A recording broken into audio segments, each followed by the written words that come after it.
Devils walk away with nothing against Montreal Canadiens. Luke Hughes was battling some sort of bug throughout the course of the day, but Alexander Holtz was fighting for something even bigger, ice time, but Lindy Ruff isn't having it. Speaking of which, Ruff had a thing or two to say post-game, and they weren't really nice. We have a lot to break down in today's episode of Locked On Devils. Buckle up, everybody.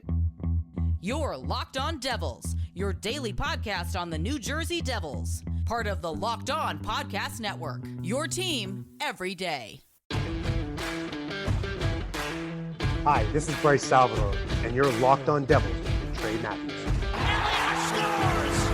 Oh, Stevens stepped up, nailed him. Brodor's got the puck. What a shot. The Devils win the Stanley Cup. Alrighty now, what is up, New Jersey? Welcome back to the Locked On Devils podcast here on the Locked On Network. I'm your host, college hockey play-by-play announcer, Devils writer for Pucks and Pitchforks, and also part-time credential media member, Trey Matthews. Another game, another outing in which the New Jersey Devils left a lot of cheese and lettuce on the table. What do I mean by that? Well, we're going to talk about that in the first segment because this was another trap performance by the Devils because this was a very winnable game and they need to rack up as many points as they potentially can because we've already known what has transpired during the course of the year. And unfortunately, these points do start to add up. Now, this post-game recap is going to be a little different compared to the other post-game recaps I usually do. So in the first segment, we'll talk about the game in general, and I will share with some of my main takeaways from the outing. But in the second segment, we're going to talk about a post-game press conference that Lindy Ruff had with the media in which he said something very controversial to one of my colleagues. And I want to come to the defense of my colleague because I feel like that was way out of line for Lindy Ruff to do.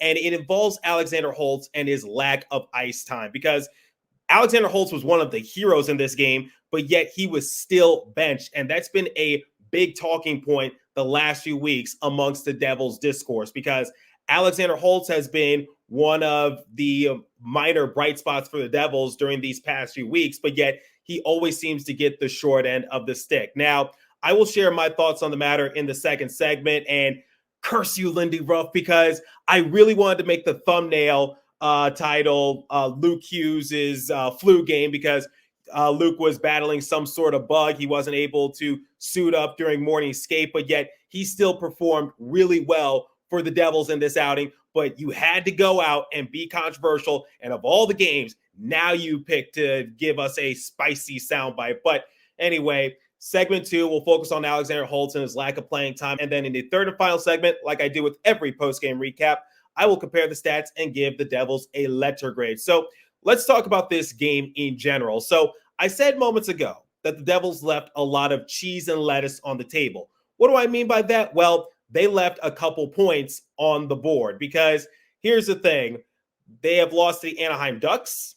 They have lost one game to the Columbus Blue Jackets. By the way, they have to take on the Blue Jackets on Friday, and then the schedule is not going to get that much easier afterwards before the All-Star break, but we'll talk about that momentarily. The San Jose Sharks and now the Montreal Canadiens. All 4 of those games were winnable for New Jersey, and I think the main difference from this year's Devils team compared to last year is that the Devils win those types of outings. That's why they went on that 13-game win streak. And that's also why when they were struggling in December last year, they were able to keep their positioning in the Metro for the most part because they had a lot of points under their belt to play with. But when we look at those 4 games for the Devils, that's 4 to 8 potential points that they have left on the table. So when the season comes to an end, and the Devils are on the outside looking in when it comes to a playoff positioning, that's going to come back to haunt them. They're going to have nightmares about this because Bill Spalding was hammering this point home during the broadcast in which he said that had the Devils won this game, they would have been first in the wild card standings. Or if we look at the 8 points in general, let's just say the Devils won all 4 of those games, they'd be second in the Metro right behind the New York Rangers, but instead they're second to last in the Metro. I know the Metro is very tight and it'll just take a few game win streak for the Devils to get out of their sort of funk. The season is not over by any stretch of the imagination, but you can't continue to leave those types of points on the board, especially when you got to take on the Columbus Blue Jackets, another winnable game for the Devils, knock on wood. But after which, the schedule is not going to get that much easier because they got to take on teams like the Dallas Stars, then the Carolina Hurricanes, the Tampa Bay Lightning, all before the All-Star break. And that's not going to be easy because we don't know when Jack Hughes is going to return. We don't know when Andre Palat's going to return. But there was a player who returned in this game, and he looked rather good, and that was Timo Meier. But before we talk about Timo Meier, my personal star player of the game was Luke Hughes because, like I said moments ago, he was an absolute trooper for the Devils because he wasn't able to suit up during morning skate, and it was revealed that he was battling some sort of bug, but he muscled through it because the Devils are already shorthanded when it comes to defensemen because, unfortunately, Brendan Smith has gone down with a sprained knee, so he's going to miss some time. Some players are playing out of position because the Devils are spread thin when it comes to defensemen, but Luke Hughes still led all players in ice time with 23 minutes and 40 seconds on the sheet of ice. And he got the turning point goal for the Devils in the third period while the Devils were on a lengthy power play because Nick Suzuki had to serve time for high sticking. It was a double minor. So the Devils had an extended power play, and Luke Hughes came to the rescue early in period 3 to give the momentum back to the Devils. And then you saw Alexander Holtz on that same power play opportunity tied the game, and this should be a new matchup for the Devils. So Luke Hughes, in my eyes, was the star player for New Jersey just because of the circumstances, what he was going up against, and yet he was still able to prove himself. So while on that power play goal, Luke Hughes let a shot rip from the blue line. I want to see more of that from Luke Hughes because all season long, he's been a huge catalyst on the power play for the Devils. It's one of the reasons why they have one of the top 5 power play units in the entire NHL, despite missing some key assets, because you have someone like Luke Hughes, who's a brilliant playmaker. But the one issue I had with Luke Hughes is that he has to work on his shooting a little bit more, because I said it in my previous episode when discussing Dougie Hamilton and his importance to the team is because Dougie Hamilton has one of the best slap shots in the entire NHL, and he's able to either score the puck for himself or he's able to just shift the puck in front of the net and someone could corral the rebound. Dougie Hamilton will still walk away with a point. He'll walk away with an assist because he creates a play, and he is a good shot creator for himself and others. Luke Hughes has to work on that a little bit more, and I think that was a good step in the right direction. So Luke Hughes still has a lot of work to do when it comes to basically coming into fruition with his shots, but that's a good step in the right direction. So I want to see more of that from Luke Hughes. Now, let's talk about Timo Meier, because Timo Meier made his triumphant return, and quite honestly, he looked really good. He looked really fast. He looked very physical. If you guys recall, the first time in which Timo Meier returned from injury, it took him a while to get back into the swing of things. He was really slow. He was hindering the offensive execution for the Devils. A lot of people were pushing for him to be scratched because they felt as though he wasn't really 100%. And honestly, I can buy into that theory just because the Devils were kind of desperate to get some of their assets back, but I think they were taking their time with Timo in this case. He looked really good. He was skating really well. He created some good looks for himself. And speaking of which, Nathan Bastian, Michael McLeod, Nico Hischier, I'm probably forgetting a few others, but at least for the first couple periods of play, they were creating good looks for themselves. They just could not finish, and Sam Montembeault was just able to make some crucial saves for the Canadiens. So I was impressed with Timo Meier and his overall outing coming back from injury. So my thoughts on the game is that this was once again a winnable game for New Jersey. It fell heavily into their favor. If you were to look at the deserve to win-o-meter, courtesy of James Nichols of New Jersey Hockey Now, it falls into the favor of the Devils mightily, 81% compared to the Canadiens' 19%, because the Devils were creating decent looks for themselves. They just could not finish, or Montembeault would just make the save. But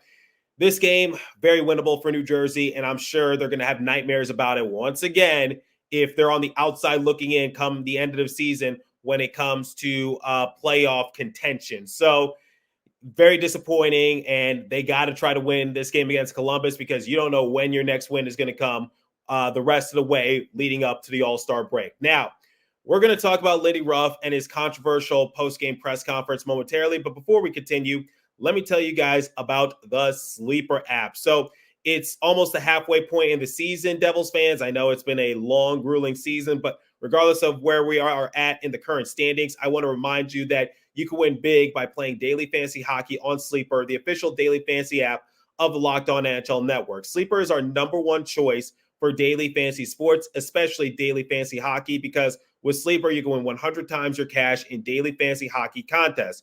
You can also participate in fantasy football, basketball, baseball, college football, all on Sleeper. So all you have to do is pick whether studs like Jack Hughes, Jesper Bratt, Nico Hischier will record more or less than their Sleeper projections for things like goals, assists, saves, plus minus, and more in any given time. So use promo code LOCKEDONNHL and you'll get a $100 match on your first deposit. Terms and conditions apply.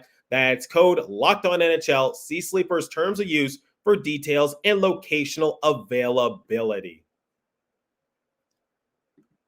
Okay, so this game was memorable for all of the wrong reasons, but I believe it's the post-game press conference from Lindy Ruff and the controversial comments he made, which is what got all of Devil's Discourse up in arms on social media. So I'm going to play you the soundbite when friend of the show and Devil's beat writer for NJ.com, Ryan Novozinski, asked him about the playing time for Alexander Holtz, because it was a legitimate question, because Alexander Holtz, alongside with Luke Hughes, were one of the heroes of this game for New Jersey. Unfortunately, despite getting the game-tying goal on the power play and shifting the momentum back into the favor of the Devils, it still wasn't good enough for Lindy Ruff to give him some more time on the ice. So I'm going to play you the soundbite from Lindy Ruff's press conference, and then we're going to talk about it. With Holtz, just 2 shifts after his obviously game-tying goal, what went into that?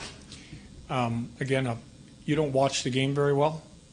So if you look at the opportunity in the second period where he threw a puck in the middle of the ice, you get a point-blank scoring chance. In a tight game, in a one-goal game, it's plays like that we're trying to get back in the game, and I dropped down to 3 lines. We happen to get back in the game. He understands, like we're trying to eliminate the pucks that go into the middle of the ice, the puck management part. So when you make a play like that, then it's going to be hard to get back on the ice. We just gave him a quality scoring chance off a play where we put it in the middle of the ice, where we don't need to put it in the middle of the ice. I like this power play goal. A couple other things I like, but is he going to make the same play again? You don't watch the game very well. Okay, before I talk about Alexander Holtz, let me talk about that comment made by Lindy Ruff. First and foremost, like I do on my show, when I'm critiquing Lindy Ruff, the first thing I always try to tell you guys is that I don't want to act like I know more than the coach, which I don't, because there's a reason why he's behind the bench and why I'm in this position. I'm not a coach. So he sees it from a different perspective, and I see it from a different perspective. And that was a legitimate question asked by Ryan Novozinski, because at the end of the day, we don't really know. We can only speculate as to why Alexander Holtz is not getting the playing time he deserves, because he's been a decent scorer for the Devils this season. He has appeared in 42 games. He has 11 goals, 10 assists for a grand total of 21 points, and it could be a little bit higher if he's given more ice time. So that's just the main question that a lot of people have. It's not just Ryan Novozinski. I've asked that question as well. I have no problem with Alexander Holtz being on the bottom 6. Let me just make that perfectly clear. But let me also say that your positioning in terms of lines does not equal time on the ice. Amanda Stein talked about this last season. So where you're positioned at the beginning of the game, it does not dictate ice time, just to make that perfectly clear. But I still think, despite Alexander Holtz playing on the bottom 6, he deserves a few extra minutes on the ice. Now, when going back to those comments that Lindy Ruff made, that was below the belt, if you ask me. Because, once again, that's just a question that everyone on the Devil's Discourse has. And his reasoning is somewhat rational. Okay, you don't like the fact that it leaves your team in a vulnerable position defensively, especially when you're just trying to tighten it up a little bit, because the Devils' defense is not all that great. But you did not need to make that initial comment at the beginning of your statement. Nobody was coming at you. We're just curious because it's your lineup, it's your team. You see it from a different perspective compared to the rest of the media, compared to the fans. Everyone has a different perspective when watching the game. So when you say you don't watch the game really well, I think that's quite insulting and unnecessary.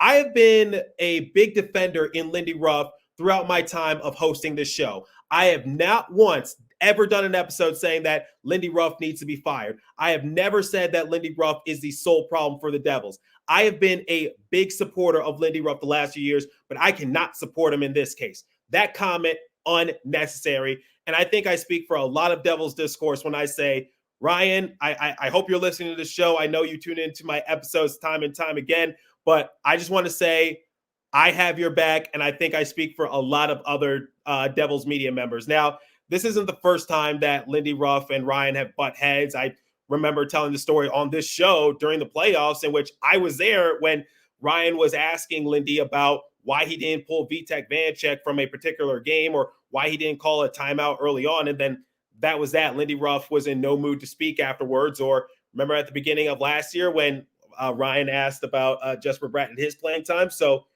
Ryan, he holds Lindy Ruff accountable, and I respect him for that. So let's just talk about Alexander Holtz this game. So in about 8 minutes of ice time, he led the Devils in shots with 4. And once again, he got the game-tying goal during the power play. So Lindy Ruff is talking about a pass he made earlier in the game that resulted in the Montreal Canadiens getting a good scoring chance. Okay, so I guess I can understand where you don't want your players making boneheaded moves that could result in your team being very vulnerable. But at the same time, why are you benching someone for making one bad pass? Because quite honestly, I don't think that's a good enough reason for him not to see that significant amount of ice time. Because if that's the case, then a lot of people will deserve to be benched for making one bad play, because it's not like that bad play came back to bite the Devils and they ended up losing the game. Because I feel like that's not really a good enough reason, because Alexander Holtz is still very good offensively, and I think his numbers could be inflated just a little bit more if he's just given some extra minutes. And it's somewhat frustrating on his end. It's a little unfair. And if you think that his passing or his defense, whatever the case might be, if you think it's a liability, then why don't you give him some new line mates to work with? Put him next to Nico Hischier, because prior to Jesper Bratt and Nico Hischier reuniting on the same line, I said that Nico Hischier needs a bona fide scorer next to him. And maybe Alexander Holtz can also be that answer, because Nico Hischier is great two-way. So maybe Nico Hischier can help tighten up Alexander Holtz's game a little bit more. Or let's look at an example last year in which Eric Holla was put on to the same line as Jack Hughes to take the burden off of Hughes' shoulders from a defensive standpoint. So I think there's other answers besides like cutting down Alexander Holtz's ice time in half, because if that's the case, then any mistake that someone makes in terms of passing, then they shouldn't be seeing the light of day. Every player makes mistakes at some point. You want to talk about mistakes? Let's go over these goals that the Devils let up in this game. So let's go back to the first goal of the game that they led up to Juraj Slafkovský, because that was just a series of bad events for the Devils, because they created some good looks for themselves on the other side of the rink. But when the Canadiens took it back into their attacking end, Slafkovský was just wide open. And I saw Nico Daws, he made a mistake. If you look at the replay, he was playing the puck and he tripped up on his own skates. So when he gets back to his post, he probably wasn't 100% ready for that shot attempt. And also defensive lapse by the Devils for leaving Slafkovský wide open. Speaking of which, let's talk about one of Slafkovsky's fellow countrymen, and that is Shimon Nemec on the second goal of the game that was allowed to Josh Waugh, because that was Waugh's first career goal. Why did Shimon Nemec back away from Waugh? Because you basically gave Monahan a wide open pass opportunity to Waugh, and Waugh gets his first career NHL goal. Why? I don't understand why Shimon Nemec backed away from the play, but is Shimon Nemec going to get punished for that? Or let's look at the game-winning goal that the Canadiens had thanks to Cole Caulfield. Failed box-out attempt out in front of Nico Daws by John Marino. So first and foremost, Nico Daws has to control that rebound. But second of all, John Marino, you're a big guy, and you let little Cole Caulfield get right past you because you failed to box him out, and he tips it on in. and it's 3-2 within the final 5 minutes of the game. So Lindy Ruff wants to talk about mistakes. Honestly, I don't see any mistakes made by Alexander Holtz on those goals let up. And also, let's look at some other examples, shall we? Dougie Hamilton. I defend Dougie Hamilton. I think he's very vital on this team, but even I admitted in the previous episode that he's not perfect. When he was playing, sometimes Dougie Hamilton is lazy defensively. Sometimes the Devils are in odd man rush situations or open breakaway situations because of Dougie Hamilton. The first go around against the Columbus Blue Jackets around American Thanksgiving time, the reason the Columbus Blue Jackets got their goals of the game was thanks in part to Dougie Hamilton. Or let's look at another star player, and that is Jack Hughes, another game in which I covered. This was around Christmas time against the Philadelphia Flyers at home, in which the Devils lost to them in overtime. Jack Hughes had not one, but two costly turnovers, and one of those turnovers came in OT when the Flyers won it. So I'm just saying, like, everyone is prone to make a mistake, and what Ryan Novozinski said was perfectly justifiable, and you had to basically do a big song and dance routine, and now it's featured on Barstool. Now it's featured on a lot of other outlets. You don't need to do that. That was not necessary. It was a fair question because we don't know. We have a different perspective compared to you. So I apologize if this comes off as sort of a tangent, but it's just so important because here's the thing. We always wonder why Alexander Holtz thrived in Utica or why he thrives when playing for Team Sweden on a national scale. It's because he's given a much longer leash. And I think he's earned the right to have his leash extended this time around because in the past, we couldn't give him the benefit of the doubt because he wasn't really performing up to par. But this season is a little bit different. So how is he going to grow if he doesn't make mistakes? He's not going to play a perfect game. And the examples that I literally just listed, Shimon Nemeth still saw a lot of ice time despite making a big blunder on one of the Canadiens' goals. So I know that Lindy Ruff is trying to hold his players accountable, but at the same time, I just don't think it makes much sense that Alexander Holtz always gets the short end of the stick. It's like he has to play a perfect game in order to see some ice time. So once again, I just hope that Lindy Ruff just extends that leash just a little bit more. So there's so many pieces to this puzzle. So if his passing is a liability, if his defense is a liability, then why don't you put him with a veteran player that can help him out just a little bit more? So I think Alexander Holtz is versatile to play any line that you put him on. So he can play on the top six, he can play on the bottom six, but you got to put him into a position to succeed. So one of the reasons why I was okay with him being on the bottom six is just because I think it gives him a chance to really be the scoring option. But if he's barely out there, then he's not really much of a scoring option on the bottom six. And if you really want him to improve his game, then fine, put him on the top six and let's see if he can have his game refined with the help of Nico Hischier or maybe Eric Holland. Now, I get that third line is a very good checking line,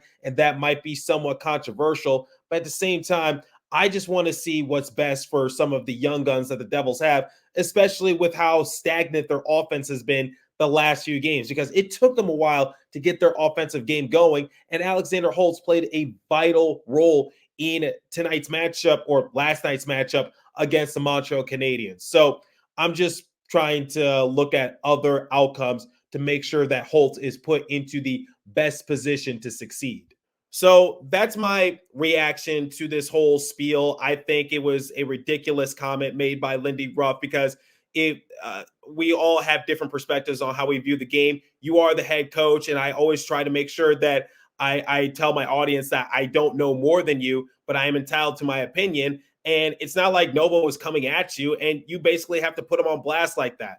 Unnecessary, in my opinion. And I've been one of Lindy Ruff's biggest supporters last few years, but even I can't support him in this case. So I'm going to leave it there, and you guys let me know your thoughts on Alexander Holtz because I think he's a very good player. And I even said during my hot takes episode before the start of the season, I didn't anticipate for him to have a big role with the team, but this is not what I was gearing for. So just to make something perfectly clear, once again, for the sake of clarity, where you're at on the lines does not equal ice time.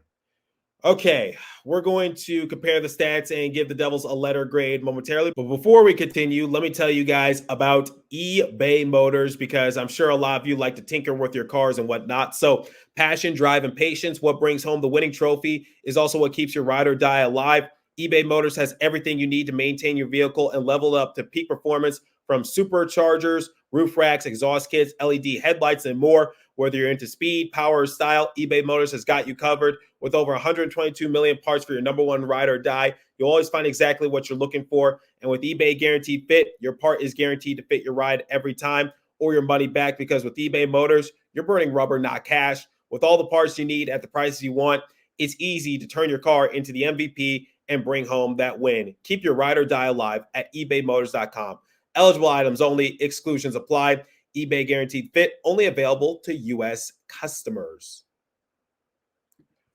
All right, let's compare the stats, give the Devils a letter grade, and get out of here. So, shots on goal differential, 30-25 in favor of the Devils. Montembeault was just a man on fire in between the pipes, especially in the first two periods. But in period 3, the Devils were able to break through, and thank God the Devils have gotten their power play going once again, because they were ice cold at one point. Because I think prior to those two power play goals, the Devils were like 0 for 13 in their last power play attempts, something like that. So face-off percentage, 62.2% to the Devils, 37.8% to the Canadiens.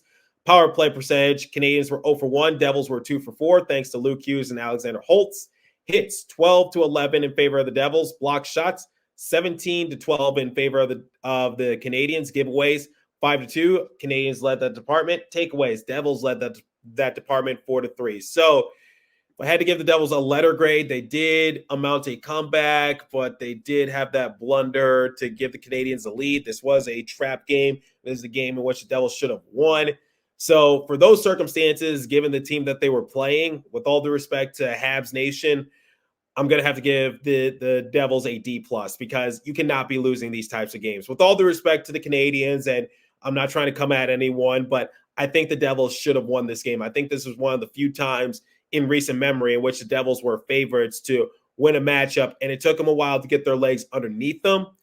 But just once again, making a mistake, and it goes back to what I said in the first segment, which is you really need those points, because Ducks, Blue Jackets, Sharks, Canadiens, 4 to 8 points right there that you've left on the table, and all those games were at home. Just saying. So that's where I'm going to leave things for today's episode. So let me know what you guys think. What did you think about the Lindy Ruff post-game press conference? What did you think of this game in general? And how should the Devils operate moving forward? So leave a comment down below if you're watching on YouTube, or if you're listening on podcast streaming service. Hit me up on my personal X Page app at TreyMatt4, or the show's X Page app at Locked On Devils.